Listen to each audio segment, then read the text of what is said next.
It's just a science project. Silent breed is people! A doctor friend once said the same thing to me. Frankenstein was his name. It's alive! It's alive! It's alive! That sounds like something out of science fiction. Please explain to me the scientific nature of the whammy.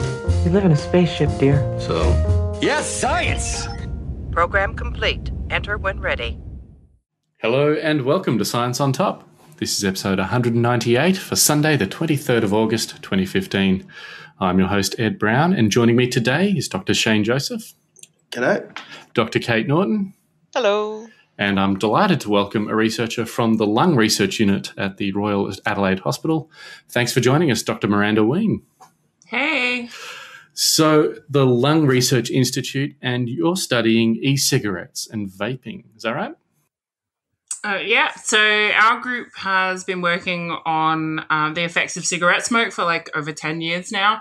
And so we've recently moved into looking at the effects of e-cigarettes on the health of the lung immune system. Mm-hmm. And basically what we're seeing at the moment is that if you expose your lung immune cells, whose job it is to clear away unwanted cells like bacteria or naturally dying off and being replaced cells, they actually are unable to clear away those cells if you expose them to e-cigarette vapor. So it's certainly looking from our point of view like they're not as safe as they sound, especially for people who, have never done anything like smoking before, people who are just starting with the vaping. It's not as safe as they make it sound. So when you say it affects the immune system, so this isn't chemicals in the actual vapor doing you harm, but it's actually weakening your immune system's ability to combat bacteria and dead cells and clean things out. Is that right? Yeah, that seems to be the effect we're seeing from our experiments and setup. Yeah, essentially that's their job is to clear away that bacteria, and they're just not doing it once they've been exposed to vapor. So is that an epidemiological study where you're noticing more people getting sick, or is this you've noticed in the lab chemicals affecting immune cells or sort of something like that? Yeah, so at this point it's in the lab, it's on cell lines. But what we do know is that the particular cells that we're working on are very good at modelling what happens in a human lung. We do have access to patients from the Royal Adelaide Hospital for our smoking experiments, and we do find that relates really well. So when we get more funding, we'll be looking to expand it into patient samples as well. Okay, very cool. But your preliminary research indicates that it's not as healthy as we're led to believe by, obviously, the marketers of the e-cigarettes. But it's still, is it a good alternative to actual smoking, which obviously has a range of horrendous effects? Are people better off using e-cigarettes for a short-term immune problem that will help them wean off tobacco? So this is the big question about e-cigarettes at the moment, and we really don't have an answer because it's not really being looked at. At the moment, most people are focusing on, cells or people that have never been exposed to cigarette smoke and then looking at vaping. There's not a lot of work being done on looking at the safety of vaping for smokers who are trying to quit. So, we've seen the ads on TV that say certain parts of you take longer to recover after you quit smoking. The lungs take quite a while to fully recover after you quit smoking. And so the question that we don't know the answer to is whether vaping actually slows down that healing process, or it could even halt it altogether. But the data's not there yet. So that is something that I'm going to be looking at once we recruit human patients. Yeah, because it's a fairly new thing. It's hard to have long-term ramifications, to know what the long-term ramifications could be.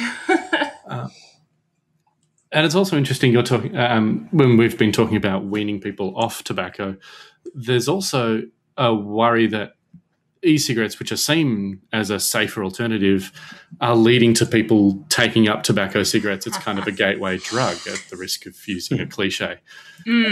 So there's been a couple of stories that have hit the media this week on that. And essentially it's come down to, and I hate accusing them of this, but journalists using catchy headlines. Surely not. That never happens.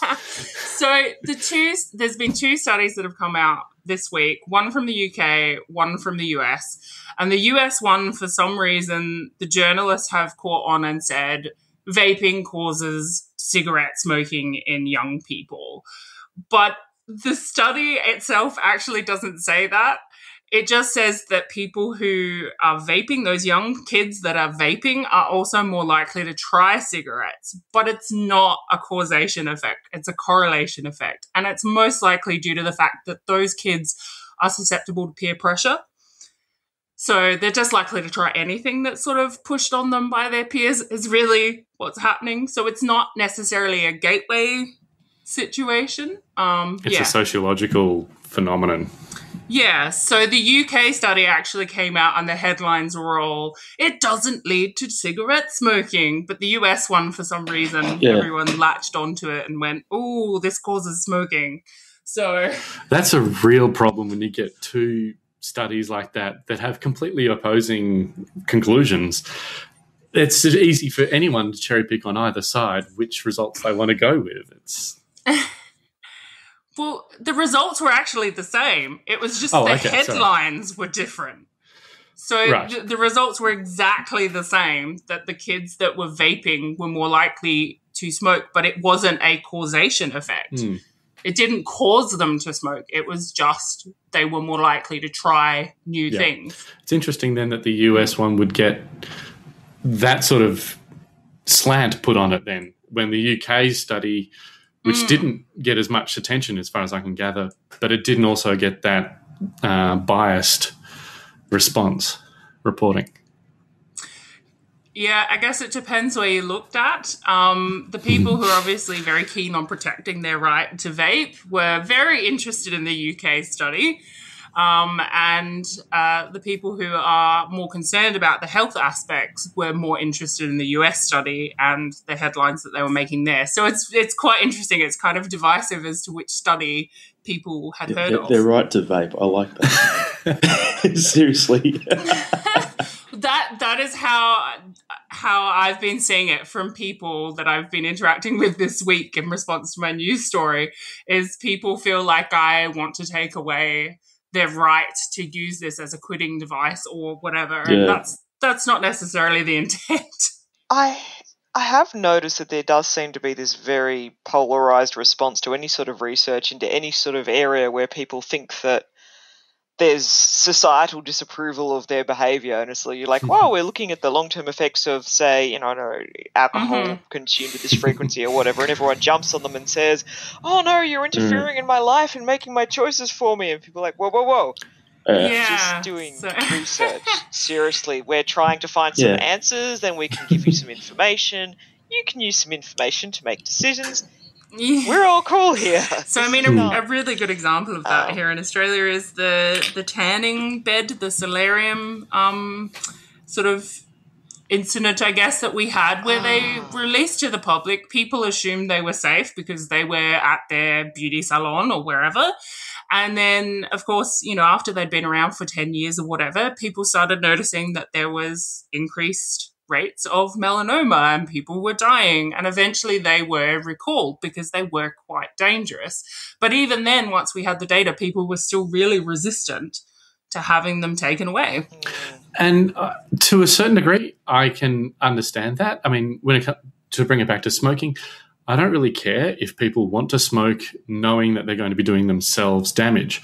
My opposition to smoking a lot of the time is because I don't think they should be able to affect other people's lives. And if someone is smoking near me, I don't want them to be risking my health from that point of view. Does that apply to vaping and e-cigarettes? Is there a passive vaping? So there's even less known about this. So, I think you should do some research, to my be honest. God. There's a lot of groups starting it. So, I mean, if you think about it sort of logically, I mean, secondhand smoke from cigarettes is usually from the burning end of a cigarette that's waved around in your face, right? But you don't get that sort of same effect with vaping because it's, as you suck on it, that's what activates the vapor. So you don't get that secondhand smoke secondhand vapor, if you like. So I suppose it's probably not as a high risk factor, but yeah. It's not as high as cigarette smoke, obviously. There is an awful lot of stuff in cigarette smoke that is then, out around you as you're smoking, which is why we have it banned in public places. But there are a couple of studies now looking at vaping and how much of it then gets around you when you're doing it. So they've put vapors into a small room and then measured the levels of, nanoparticles or nicotine in the air. And they have found that those are increased. But what I didn't see was whether or not those are at a dangerous level. So that wasn't a conclusion they were willing to make as such. So I think there's still work to be done on it. But I think from that secondhand smoke vapor point of view, I can't possibly imagine it's as bad as cigarette smoke. I'm curious about some of this idea of contaminants from was it the wick? Yeah. Yeah. So has that's been measured and so there's been a few studies that have been done, and so the way the e-cigarette works is you have this e-liquid that's very viscous and it soaks into what they call a wick. And then it is heated up by a metal element, and that's how you get your vapor produced. But there are some studies that are showing that the metals that are in those heating elements can be released into the vapor. So there's been chromium found, cadmium found, tin found. There's a whole bunch of them. Some of them at, borderline levels as to whether or not they're going to be safe. So there is a concern, and that could be a quality control issue. So it might be some brands are worse than others depending on how they're made, depending on what the wick and the heating element is made of. So there's quite an interesting level there because there's so many different devices and mods you can make to these devices, and then there's different generations of them. So, I mean, to test all of them would take forever. That's someone's job somewhere. Someone's job somewhere. Hey, maybe that would be a permanent job. Hey. Just kidding. But, there is some concern there, and it could just come down to, do we need standards in how these things are made? Like America has introduced quality standards to their e-cigarettes and their e-liquids. We don't have that in Australia yet. I suppose also there's going to be a lot of cheap ones made in China and India and that we're not going to have the same quality control over. Yeah, so that is precisely a concern, that a lot of the ingredients are coming from places where those standards are not implemented. Look, can I ask a really possibly naive, I live under a rock, these kids today kind of question? You can try. Reveal that. Why is it called an e-liquid? I mean, states of matter, right? You're solid, you're liquid, you're gas. No one's given me e-solids. Thank you, Kat. It's not a naive question because it bugged me when I heard it as well. I'm not even comfortable with e-cigarettes because unless someone's emailing them to me, that's... I can understand e-cigarettes. There's an electronic component to it. Yeah, so they're heated up by a battery, yeah. But a liquid is a liquid. Okay. So I assume the e-liquid thing is simply because it's a liquid that goes in an e-cigarette, but I haven't actually come across a reasoning for the name. Branding. Okay, so it's just like how Apple sticks I in front of everything. I assume so. Right.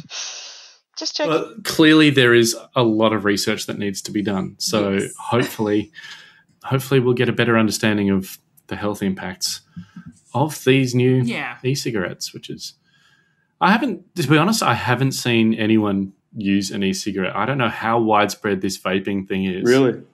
I have. And you see a lot of them like outside office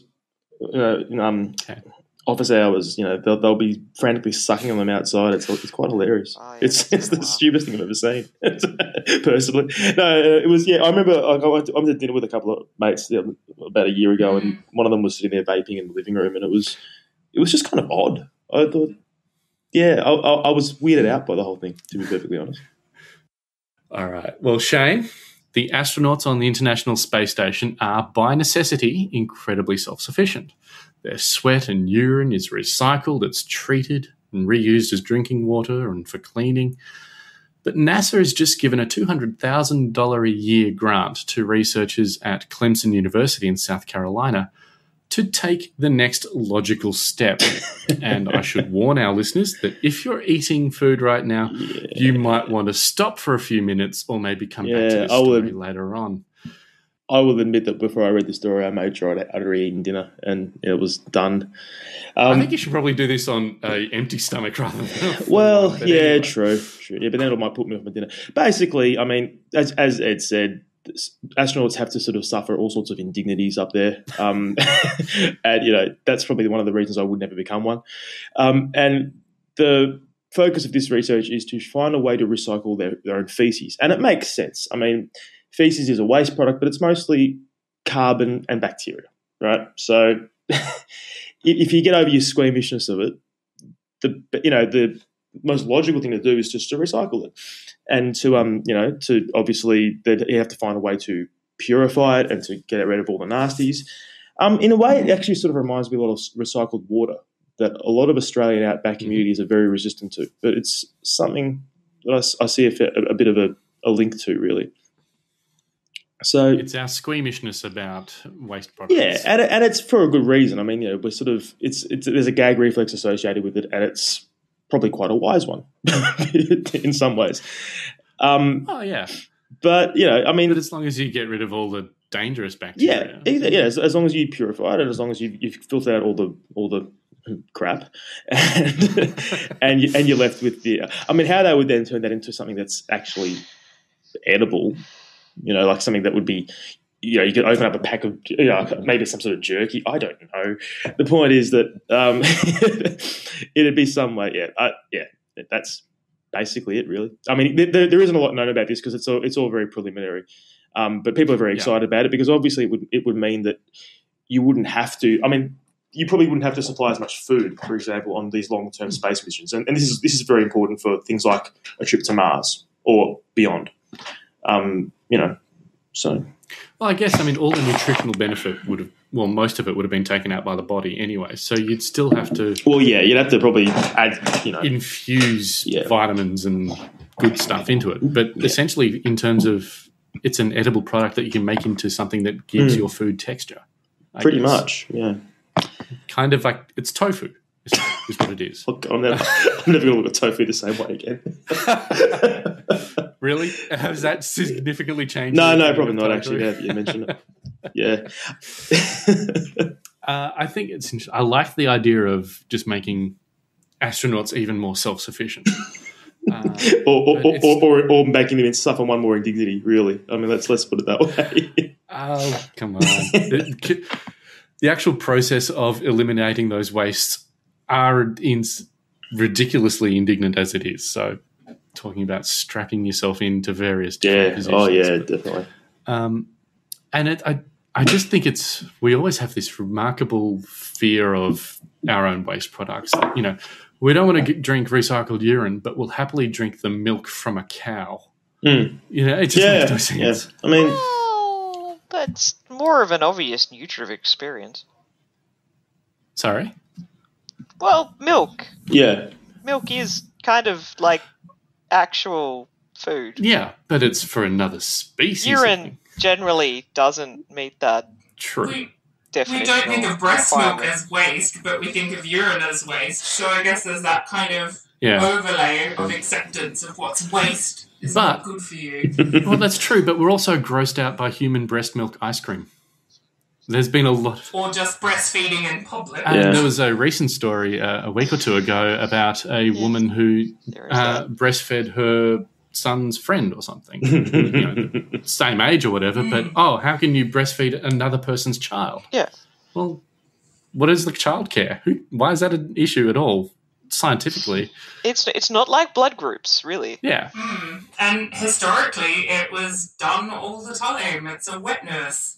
Yeah, wet nursing. Yeah. Yep. We are odd creatures sometimes. Speaking of odd creatures, Kate, you're a marine biologist. I've been known to claim that title from time to time. Well, can you tell us what the North Pacific blob is, and what does it have to do with fisheries management? Okay, with my usual disclaimer that I am in fact mildly feverish at this very moment. The blob is an unusual warm water mass, and it's been sitting in the Northern Pacific for about 18 months.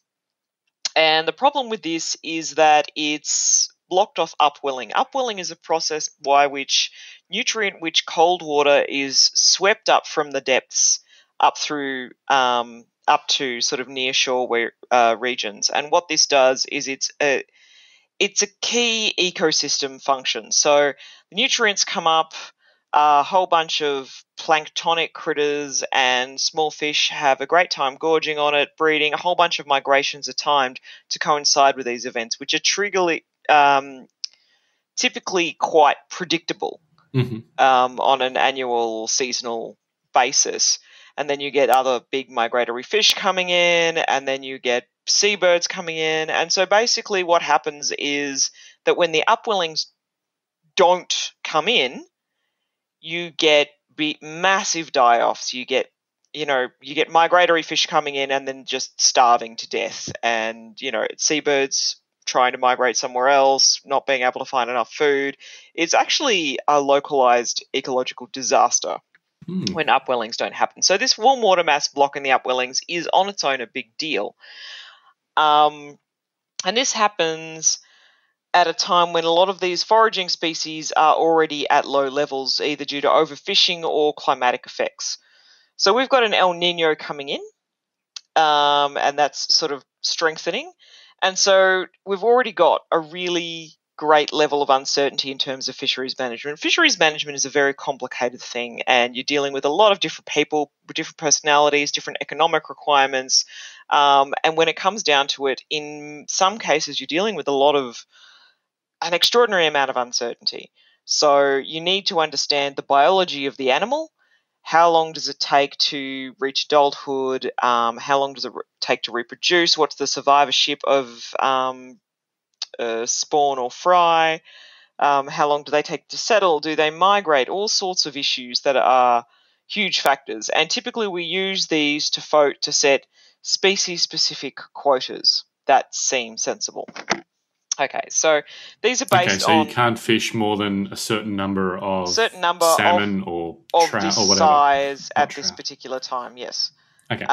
So these are sensible ways to sort of place limit on fish stock assessments. But the problem is that these are based on assumptions of stable population trends. And when you don't have that, obviously you're making bad decisions on insufficient data. Now, the idea, the paradigm here is that we're pushing for, instead of a population trend of a single species, we're trying to say, okay, let's look at an ecosystem based fisheries management. And this isn't a new idea. This has been being pushed for a very, very long time, way longer than I've been at university. The idea being that if you look at predator-prey interactions, if you look at what's happening in the local environment, then you're going to have a much better idea of what's going to happen to your population if there's any immediate disastrous effects that is going to take place, such as massive population crashes due to delayed or blocked upwelling. So the blob actually is, it's been quoted by guy Jason Link at NOAA in Woods Hole, an excellent case study that shows the very specific need for ecosystem-based fisheries management. Because if you look at these specific species and you look at their population trends, they might be stable, they might be slightly low, you might be setting a slightly conservative estimate anyway, but what you're not necessarily factoring in is the fact that the population might be about to go through a massive crash, which we can sort of see. It's incredibly complicated. But yeah, the problem, it is really, really complicated, and that is the problem, because actually implementing ecosystem-based fisheries management, I mean, it does sound like a great idea and it does sound very, very sensible, but there are logistical challenges to doing it. First of all, we need to have a reasonably good understanding of the ecosystem in question, and that's always tricky. There's always going to be uncertainties. There's always going to be things that we don't know. And to a certain extent, you have to just accept that and just do the best you can with the information that you have. that you have. But one of the tools that might contribute to this is the California Current Predator Diet Database. It's basically looking at the eating habits of 119 so far Pacific species. So the idea there is that you can predict how fluctuations in the population of a prey species might affect predators. Okay, yep. But, in theory, you can also use it to say if you're hunting a predatory species, then you might be able to reverse that effect. But knowing what something's eating, what it relies on, then you see that that's going to have a crash or that's been over-harvested for some reason, then you can basically cut back your quota of So the essentially it's predator about species. modelling animal behaviour. It is. And combining that with climatic modelling modelling as well, because obviously there's a lot of modelling going on. There's a lot of modelling involved. Yes. But I think the idea is to in some cases, keep the climatic modelling simple as you can. Because as it is, we're already trying to model things like larval recruitment based on oceanographic conditions, and we can do it to a certain extent, but it is still kind of new to be able to do it really well. And I saw some talks at AMSA recently, the Australian Marine Sciences Association conference in Geelong, and that actually was starting to show some using genetic data to see how well they could predict recruitment to nearby populations, and that's still something that's relatively new. You do have to sort of try and find a line between putting too many parameters in your model that you can't calculate and actually being able to factor in all the major predictors. So it is complex, but at the same time, if we're coming up with these ecosystem level tools and developing those, then in the future we'll be able to make a lot better decisions about fisheries management. And this is actually really important because there really is this big philosophical block when people think about fisheries management.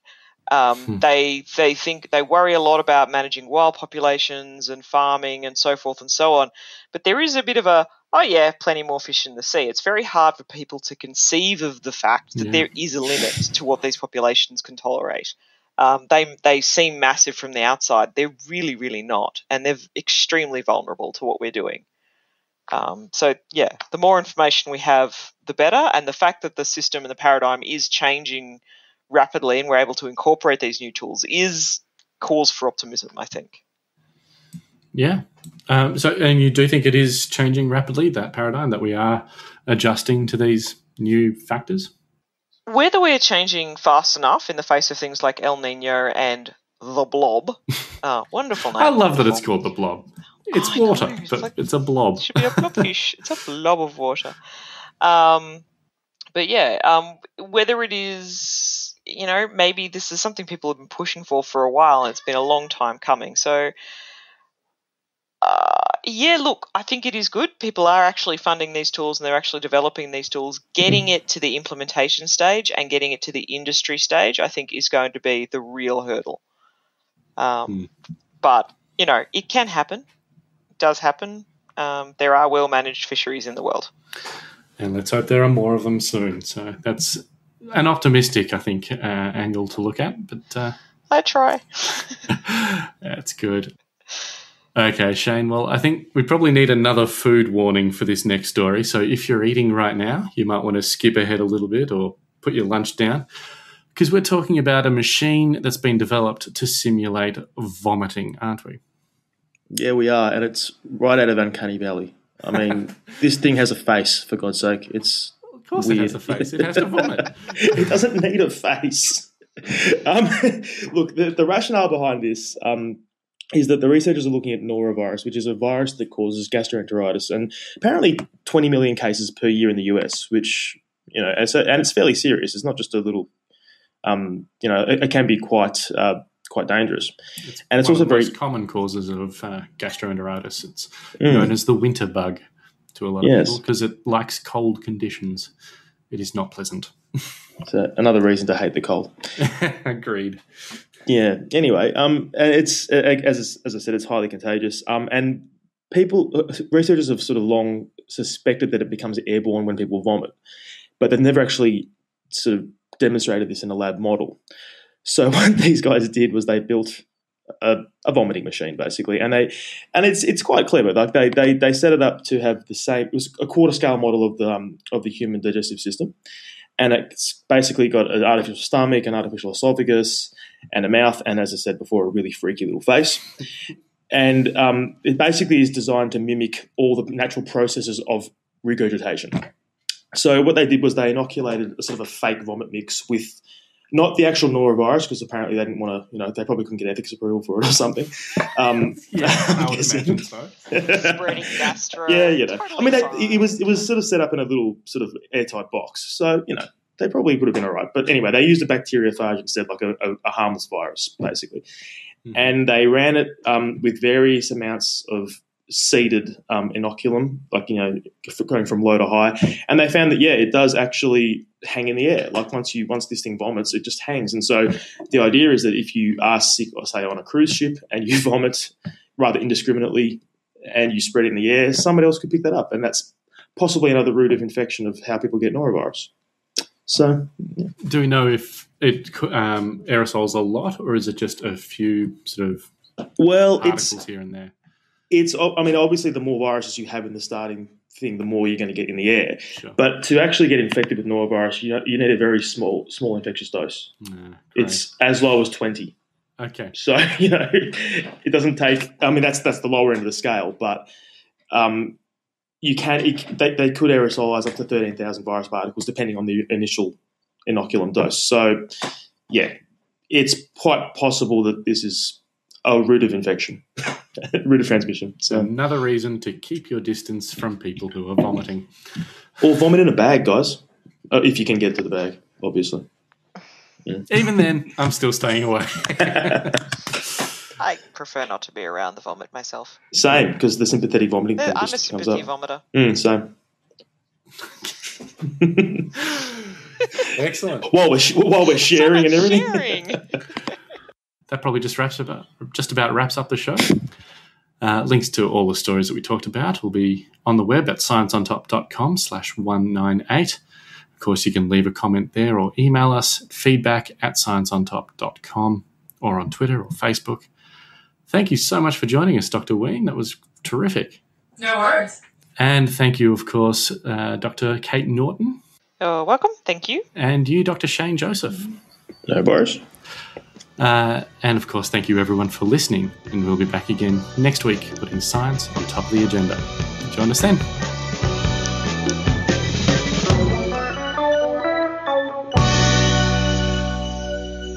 And joining me from CDC headquarters right here in Atlanta is CDC Director Dr. Tom Frieden. Thanks for joining us, Doctor. There's a lot of interest in this topic. A few years ago, the FDA, as you know, actually banned these e-cigarettes. But in 2010, a court then overturned so that there's no evidence that they're actually harmful. Well, what do you think? Is it a question of they're bad for you, or we just still don't know? I think what we can say basically is they might or might not be able to help you quit, but there are definite harms that they can cause. And those definite harms are in different environments. So if they get kids hooked on nicotine, that's a really bad thing.